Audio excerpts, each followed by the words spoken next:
ہمارا وقت گزر رہا ہے. یاد رکھو میرے آقا صلی اللہ علیہ وآلہ وسلم نے کیا فرمایا. میرے آقا کریم صلی اللہ علیہ وسلم نے فرمایا دو چیزوں کو غنیمت سمجھو.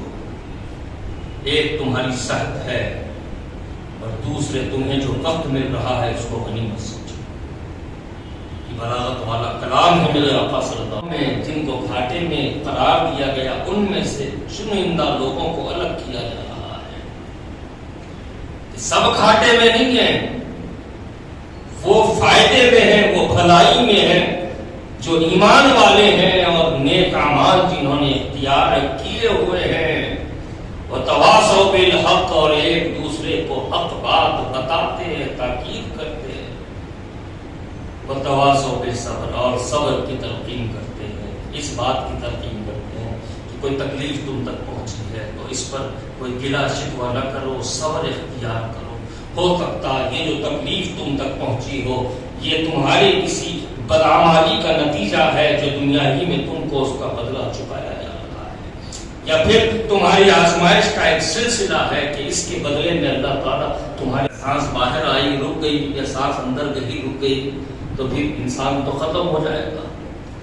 یہ اللہ کی کتنی بڑی نعمت ہے کہ ہمیں اس کا احساس بھی نہیں ہے کہ ہم جاگتے ہوئے سانس لے رہے ہیں، لیکن یہ نظام سوتے وقت بھی ہمارے ساتھ لگا ہوا ہے. یہ اللہ کا بڑا کرم ہے، اللہ کی بہت بڑی نعمت ہے. اور سانس کتنی بڑی نعمت ہے دیدار گرامی. یہ 2020 جب سے شروع ہوا اس وقت سے جن کے پاس کوئی سانس کی اہمیت نہیں تھی ان کے نزدیک بھی سانس کی اہمیت ہو گئی اور انہیں اندازہ ہو گیا کہ سانس کتنی ضروری چیز ہے. تو یہ اللہ تبارک و تعالیٰ کی کتنی بڑی نعمت ہے کہ ہمیں اس کا احساس بھی نہیں ہے اور وہ ہمارے سانس کا نظام چلا رہا ہے. تو عزیزان گرامی قصہ مختصر کہ اللہ تعالیٰ کی بے شمار نعمتیں ہیں. ان نعمتوں کا یہ معاملہ ہے کہ اللہ تعالیٰ دنیا میں اپنے بندوں کو جو نعمتیں عطا کرتا ہے ایسا نہیں ہے کہ اللہ تعالیٰ کی نعمتیں ہمیں حاصل ہو گئی بس اب سارا چیپٹر کلوز ہو گیا، سارا معاملہ ختم ہو گیا. نہیں عزیزان گرامی، قیامت کا دن ہوگا، حشر کا میدان ہوگا، وہاں اللہ تعالیٰ کی جو نعمتیں ہمیں حاصل ہوئی ہیں اللہ تعالیٰ ان نعمتوں کا ہم سے حساب طلب فرمائے گا کہ تم کو میں نے یہ نعمت دی تھی، تم کو میں نے یہ نعمت دی تھی، تم کو میں نے یہ نعمت دی تھی، تم نے اس کا کیا کیا، تم نے اس سے کس انداز میں استفادہ کیا. عزیزان گرامی، اللہ تعالیٰ کی جو نعمتیں ہیں ان کو غنیمت سمجھنا بہت ضروری ہے کہ آج ہم کو جو نعمت اس نے عطا فرمائی ہے. دیکھیے میرے آقا صلی اللہ علیہ وسلم کا ایک فرمان عالی ہے. میرے آقا صلی اللہ علیہ وآلہ وسلم فرماتے ہیں 5 چیزوں کو 5 چیزوں سے پہلے غنیمت جانو. عزیزان گرامی، آقا کریم صلی اللہ علیہ وسلم کا فصاحت و بلاغت والا کلام ہے یہ. آقا فرماتے ہیں 5 چیزوں کو 5 چیزوں سے پہلے غنیمت جانو. اب وہ کیا 5 چیزیں؟ آقا کریم فرماتے ہیں صحت کو بیماری سے پہلے غنیمت جانو، جوانی کو بڑھاپے سے پہلے غنیمت جانو، دولت کو تندرستی سے پہلے غنیمت جانو، اور زندگی کو موت سے پہلے غنیمت جانو.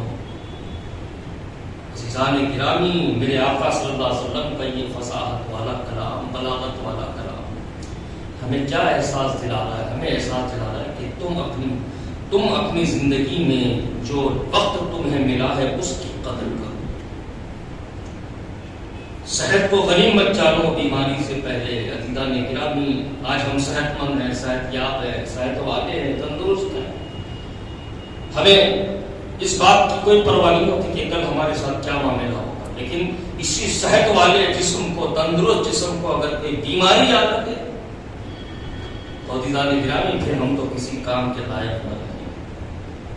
آج جوانی ہے عزیزان گرامی، جوانی کی قدر کرو. جوانی کی قدر نہیں کی جاتی. پھر وہ جوانی ڈھلے گی اور بڑھاپا آ جائے گا تو پھر وہ چاق و چوبند رہنا ختم ہو جائے گا، وہ پھرتیلے رہنا ختم ہو جائے گا. اور جہاں جوانی ختم ہوگی بڑھاپا شروع ہوگا وہیں آدمی خود بخود اس کا جسم بیماریوں کو دعوت دینے لگتا ہے، وہ کسی نہ کسی عارضے میں مبتلا ہو جاتا ہے. تو تو عزیزان گرامی جو وقت ہمیں ملا ہے، دیکھیے وقت کی قدر، وقت کی اہمیت کا اندازہ ہم اس بات سے لگا کر سکتے ہیں کہ اللہ تعالیٰ نے اپنے کلام قرآن حکیم میں ایک سورت ایسی رکھی ہے جس کا نام ہی اللہ تعالیٰ نے وقت رکھ دیا. اس کی شروعات ہوتی ہے والعصر. اب اس عصر کا معنی بعض مفسرین نے کہا کہ اس سے مراد وقت ہے کہ اللہ تعالیٰ وقت کی قسم اٹھا رہا ہے. بعض مفسرین نے یہ کہا کہ یہ دراصل اس وقت کی بات ہے جب میرے آقا صلی اللہ علیہ وسلم صحابہ کرام کے درمیان جلوہ افروز تھے. والعصر یعنی اور زمانے کی قسم اور وقت کی قسم، یا پھر آقا کریم صلی اللہ علیہ وسلم کے مقدس زمانے کی قسم اس انداز میں اٹھائی جا رہی ہے کہ اور اس زمانے کی قسم جو میرے محبوب کا زمانہ ہے. پھر کیا فرمایا؟ ان الانسان لفی خسر. بے شک انسان سراسر گھاٹے میں ہے، نقصان میں ہے. الا الذین آمنوا وعملوا الصالحات. لیکن وہ جو ایمان والے ہیں، جو ایمان لے آئے اور نیک. یہ سارے مراحل ہوتے تھے جب کہیں ایک ایک کتاب لکھی جاتی تھی، ایک ایک صفحہ پر کیا جاتا تھا. تو حضرت سلیم رادی رضی اللہ تعالیٰ عنہ کا یہ حال تھا کہ آپ لکھتے لکھتے لکھتے جب قلم کی نوک ختم ہو جاتی تو اس کو تراشنا پڑتا. جب قلم کی نوک ختم ہو جاتی، جب آپ اس کو پھر تراشنے بیٹھتے تو ساتھ میں اللہ کا ذکر شروع کرتے. کیوں؟ قلم تراشنے کی اتنی دیر میں میرا وقت خالی نہ گزرے، خالی نہ گزرے. اور عزیزان گرامی ایک بزرگ ہیں، میں نام بھول رہا ہوں حضرت کا، وہ بالکل کم کھاتے. ایسا نہیں تھا کہ ان کے پاس کھانے کی کمی تھی، بڑے مالدار تھے، اس کے باوجود کھانا بالکل مختصر ہوتا. لوگوں نے دیکھا کہ حضرت مسلسل کم کھانے کی وجہ سے آپ پر کمزوری طاری ہوتی جا رہی ہے، آپ کھانے کو کچھ زیادہ کر لیں، خوراک میں اضافہ کر لیں. تو حضرت نے جواب دیا کہ کم اس لیے کھاتا ہوں کہ اگر زیادہ کھاؤں تو بار بار مجھے بیت الخلا جانا پڑے. اگر میں کم کھاتا ہوں تو بیت الخلا جانے سے بچ جاؤں گا اور اپنے کاموں میں مشغول رہوں گا. عزیزان گرامی یہ بزرگوں کے پاس وقت کی قدر و قیمت تھی کہ کم کھایا جاتا، اگر زیادہ کھائیں تو پھر بار بار بیت الخلا جانا پڑے گا. یہ وقت کی اہمیت. حضرت خطیب بغدادی رحمۃ اللہ علیہ بہت بڑے مصنف اور مفسر گزرے. وہ جب کسی سڑک پر چلتے تو ہاتھ میں ایک کتاب ہوتی، وہ کتاب کا مطالعہ کرتے. جہاں جانا ہے وہاں پہنچتے تو کتاب بند کر کے رکھتے، پھر جلد سے جلد سارے کام نپٹا کر پھر واپس ہوتے تو پھر کتاب کھولتے. وجہ کیا ہے؟ وجہ یہ ہے کہ یہ چلنے کا جو وقت ہے یہ خالی کیسے گزرے، اس کا بھی تو ہمیں حساب دینا ہے. ان کی یہ فکر تھی عزیزان گرامی، لیکن ہمارے پاس وقت کی کوئی اہمیت نہیں ہے. اگر ہم اپنا محاسبہ کریں تو ہمیں اندازہ ہوگا کہ ہم نے اپنی زندگی میں کتنا وقت یوں ہی ضائع کر دیا، اور اس بات کی پرواہ کیے بغیر کہ اللہ کی بارگاہ میں ہمیں اس کا جواب دینا ہے کہ ہم نے اس وقت کو یوں ہی ضائع کر دیا. تو عزیزان گرامی وقت کی قدر کو سمجھو. آج صحت ہے، زندگی ہے، حالات ہیں، وقت کا لحاظ رکھیں، وقت کی قدر کریں. اپنے آپ کو اللہ کی رضا حاصل کرنے والے، اللہ کی رضا، اللہ کو راضی کرنے والے جو اعمال ہیں ان اعمال میں اپنے آپ کو مصروف رکھیں. وقت ملا قرآن کی تلاوت کرنے لگ جائیں، وقت ملا درود شریف پڑھتے لگ جائیں، پڑھنے میں اپنا وقت ہوتا.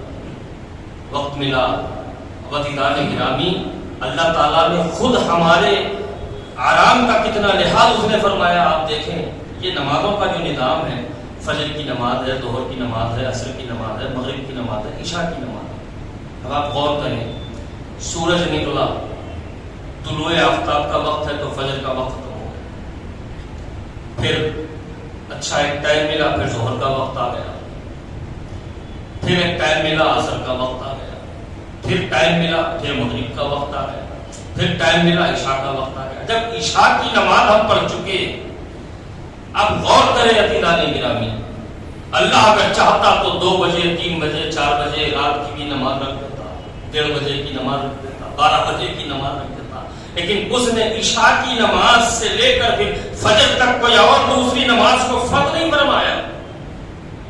یہ کیا نظام ہے اللہ کا؟ اللہ یہ چاہتا ہے کہ میرا بندہ ہے، دن کو میں نے کام کرنے کے لیے بنایا ہے تو وہ دن میں ڈیوٹی ادا کرے، دن میں فرض ادا کرے، اور رات کو میں نے آرام کرنے کے لیے بنایا ہے تو رات میں میرا بندہ بڑے اطمینان سے آرام کرے۔ کوئی رات کے وقت اس پہ نماز فرض نہیں ہے، کوئی دوسرا فرض اس پہ نہیں ہے۔ روزہ بھی دن کے وقت آپ کو رکھنا ہے، رات کے وقت کا روزہ تو نہیں ہوتا آپ کا۔ تو عزیزان گرامی، اللہ تبارک و تعالیٰ خود ہمارے آرام کا خیال فرما رہا ہے، لیکن ہم اس کی مرضی و منشا کے خلاف اپنے آپ کو وقت کی قدر کیے بغیر اس طرح زندگی گزارتے ہیں کہ آدھا دن سونے میں گزرتا ہے اور ساری رات جاگنے میں گزر جاتی ہے۔ کیوں بھائی آپ دن میں سو رہے ہو؟ بولے کیا کریں، رات میں جگنا ہو گیا تھا۔ کیوں جگے آپ؟ اس کا ہمارے پاس کوئی جواب نہیں ہوتا۔ اگر جواب ہے بھی تو شرم آتی ہے بتانے کے لیے، رات میں اس لیے ہم جاگتے ہیں۔ یہ کیا بات ہوئی ہے؟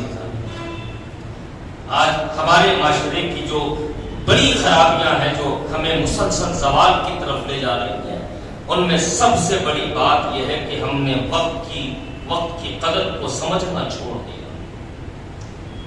اللہ تعالیٰ کی مرضی و منشا کے خلاف ہم جانے لگے۔ عزیزان گرامی، رات کو ہم جاگتے ہیں، دن کو ہم سوتے ہیں۔ سائنسدانوں کی اپنی ریسرچ ہے، ان کی اپنی تحقیق ہے، وہ یہ بتاتے ہیں کہ رات کا وقت جب آتا ہے تو فضا میں جو آکسیجن رہتی ہے اس میں کمی آ جاتی ہے، اور جب دن شروع ہوتا ہے تو اس میں اضافہ ہو جاتا ہے۔ اللہ تعالیٰ نے نظام ہی کچھ ایسا بنایا کہ میرے بندے جب سونے لگے تو پھر ان کو تو آکسیجن کی اتنی ضرورت نہیں ہے، وہ سو رہے ہیں۔ جب بندے میرے اڑ جائیں گے تو ان کو آکسیجن کی ضرورت ہوگی، تو دن میں آکسیجن کی مقدار فضا میں بڑھ جاتی ہے۔ تو یہ ہمارے ساتھ اللہ کے معاملے ہیں، لیکن ہم اپنی مرضی کی زندگی گزارنے کے عادی ہو گئے۔ ہمیں کسی بات کا ہوش نہیں رہتا۔ آج صحت مند ہے، ہمیں اس بات کا بالکل خوف نہیں ہے کہ کبھی بیمار بھی پڑ جائیں گے۔ آج ہم جوان ہیں، ہمیں اس بات کا کوئی خدشہ نہیں ہے کہ ایک دن ہم بوڑھے ہو جائیں گے۔ آج دولت مند ہے، اس بات کا ہمیں بالکل بھی خوف نہیں ہوتا کہ ایک دن ہم غریب بھی ہو سکتے ہیں۔ فضول خرچی میں ہمارا پیسہ خرچ ہوتا ہے۔ آج صحت مند ہے، بیماری کا کوئی خوف نہیں ہے، اور صحت مندی کو لے کر ایسے کاموں میں مشغول ہو جاتے ہیں کہ بیماری نہ بھی آنے والی ہے تو بیماری کو ہم دعوت دینے والے اعمال میں مبتلا ہیں۔ جوانی تو ہم یوں ہی ضائع کر دیتے ہیں، بڑھاپے کی طرف چلے جاتے ہیں۔ اور خاص طور پہ میں اپنے ان نوجوان بھائیوں سے کہوں گا کہ اللہ تعالیٰ نے آپ کو جوانی کی نعمت عطا فرمائی ہے، اس میں آپ پھرتیلے ہو، آپ چاق و چوبند ہو، آپ کے لیے اٹھنا بیٹھنا کوئی مشکل کام نہیں ہے۔ یاد رکھو، اللہ تعالیٰ کو سب سے زیادہ جو چیز پسند ہے وہ نوجوانوں کا عبادت میں مشغول رہنا ہے۔ میرے بھائیوں، میں یہی آپ سے کہوں گا کہ وقت کی قدر کیجیے، وقت کی اہمیت کو سمجھیے۔ جو وقت ہم یوں ہی گزار رہے ہیں اس کے متعلق اللہ کی بارگاہ میں ہمیں جواب دینا ہے، ایسے نہیں چھوٹنے والے۔ وقت کے ایک ایک لمحے کا ہمیں جواب دینا ہے کہ اس وقت ہم نے کیا کیا، اس وقت ہم نے کیا کیا۔ وقت جیسی نعمت اللہ نے عطا فرمائی، اس نعمت سے ہم نے کس انداز میں استفادہ کیا۔ تو آج جو وقت ملا ہے ابھی تو زندگی ہے، غنیمت جانی ہے۔ موت آئے گی تو پھر ہم سے کوئی عمل تو ہو نہیں سکے گا، دوسروں کے ہم محتاج ہو جائیں گے۔ کوئی ہمارا بھائی بیوی بچے بھائی بہن دوست احباب یہ سارے خواب کریں گے تو سکون ملے گا، ورنہ بے سکونی رہے گی، محتاج ہو جائیں گے دوسروں کے۔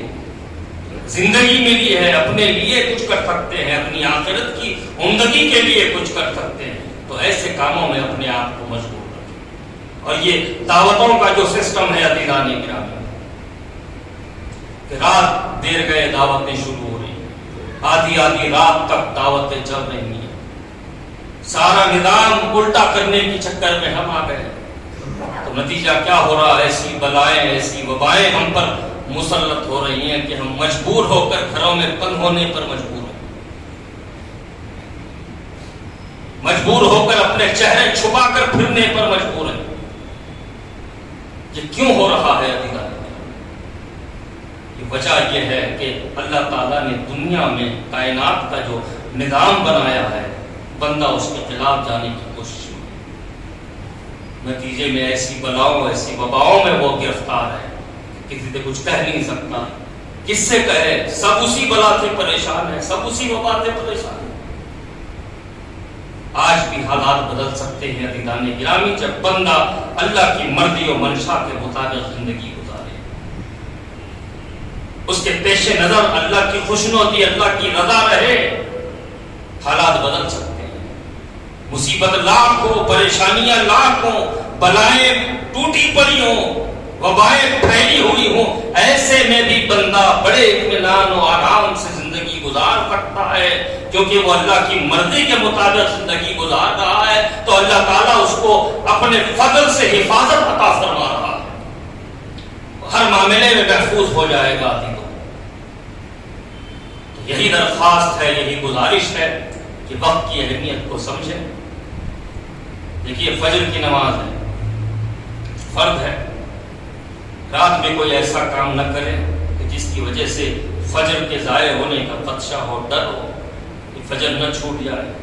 اور فجر کے بعد کا جو وقت ہے عزیزو، اس کی تو ہمارے پاس بالکل بھی قدر نہیں ہے۔ فجر کے بعد کا جو وقت ہے، روایات میں آتا ہے کہ یہ رزق تقسیم ہونے کا وقت ہے، اس وقت رزق تقسیم ہوتا ہے، اور جس وقت رزق تقسیم ہوتا ہے ہم خراٹے لیتے ہوئے سو رہے ہیں، اور پھر 12-1 بجے 2 بجے ہماری صبح ہو رہی ہے، پھر ہم رزق کے لیے پریشان ہیں، ان سے رزق کی کشادگی کے لیے دعا کرائیں، ان سے رزق کی کشادگی کے لیے دعا کرائیں۔ جب اللہ رزق تقسیم کر رہا ہے تو اس وقت پہ اگر جاگے رہے تو عزیزان گرامی یاد رکھو، کوئی ہمارا نوالا ہم سے چھین نہیں سکتا، کوئی ہمارا رزق ہم سے چھین نہیں سکتا۔ یہ سارے معاملات اسی وقت ہیں جب ہم وقت کی قدر کریں، جس وقت جو کام کرنا ہے اسی وقت وہ کام کریں، اس کو قلب پہ نہ ڈھکیلیں، پرتھوم پہ نہ ڈھکیلیں، آنے والے سال پر نہ ڈھکیلیں، بلکہ جب جو موقع مل جائے جس وقت اس کو انجام دے دیں، اس میں برکت ہے۔ اور اس کے علاوہ جو وقت گزاری جس انداز میں ہم کر رہے ہیں عزیزو، یہ سراسر نحوست ہے، اور میں تو کہوں گا یہ نحوست آتی نہیں ہے، یہ ہماری اختیار کی ہوئی نحوست ہے۔ فیس بک میں ایک آپشن ہے موبائل میں کہ آپ کا اسکرین کب کس لیے اور کتنا مصروف رہا، وہ ساری کی ساری لسٹ آ جاتی ہے۔ کبھی اپنے موبائل کے اس آپشن میں جا کر دیکھیں کہ ہم نے اپنا موبائل کا اسکرین کتنی دیر کہاں مصروف رکھا، پوری لسٹ ہمارے سامنے ہے۔ یہ تو ہمارے اپنے موبائل کی لسٹ ہے عزیزان گرامی، ہمارے ساری زندگی کی لسٹ تو اللہ کے پاس محفوظ ہو رہی ہے۔ ہمیں اس بات کا لحاظ رکھنا چاہیے۔ آج صحت ہے، ہم کچھ اللہ کی عبادت میں اپنا وقت گزار سکتے ہیں لیکن نہیں گزار سکتے، کسی بیماری کا انتظار کریں گے۔ صحت مند ہے، بالکل نماز کا ہمیں خیال نہیں ہے، جوانی ہے، نماز کا بالکل خیال نہیں ہے۔ جہاں بڑھاپا شروع ہوا وہاں مسجد میں ایک جگہ ہم اپنے لیے خاص کریں۔ اور عام طور پر ہمارے پاس کا ایک مزاج یہ بھی ہو گیا، خیر اب تو سرکاری نوکری کا تصور بھی مسلمانوں کے لیے ختم کر دیا گیا۔ ایک دور تھا کہ جب سرکاری ملازمت ہوا کرتی تھی تو جب تک نوکری ہوتی تھی تو وہ صاحب بہادر محلے کی مسجد میں نظر نہیں آتے تھے، اور جہاں وظیفہ یاب ہوئے، ریٹائرمنٹ ہوا، وہاں مسجد کا ایک حصہ انہوں نے اپنے لیے خاص کر لیا، اور اس عمر میں جب وہ نہ اٹھ سکتے نہ بیٹھ سکتے، اس عمر میں وہ مسجد کو آنے لگے۔ یہ عبرت کے لیے ہے عزیزان گرامی۔ جو جوان ہے اللہ تعالیٰ نے جن کو صحت عطا فرمائی ہے، وہ دیکھیں کہ ایک بڑھاپے کی طرف جاتا ہوا شخص مسجد میں آتا ہے تو کیسی دشواریاں اس کے سامنے ہوتی ہیں۔ اللہ کا شکر ادا کیجیے کہ اللہ نے آپ کو جوانی دی، صحت عطا فرمائی، اس عالم میں آپ اللہ کی عبادت میں مصروف ہو سکتے ہیں بغیر کسی دشواری کے۔ ان باتوں کو اگر ہم اپنے گرہ باندھ لیں تو دیدان گرامی بہت سے معاملات ہمارے بہتر ہو سکتے ہیں۔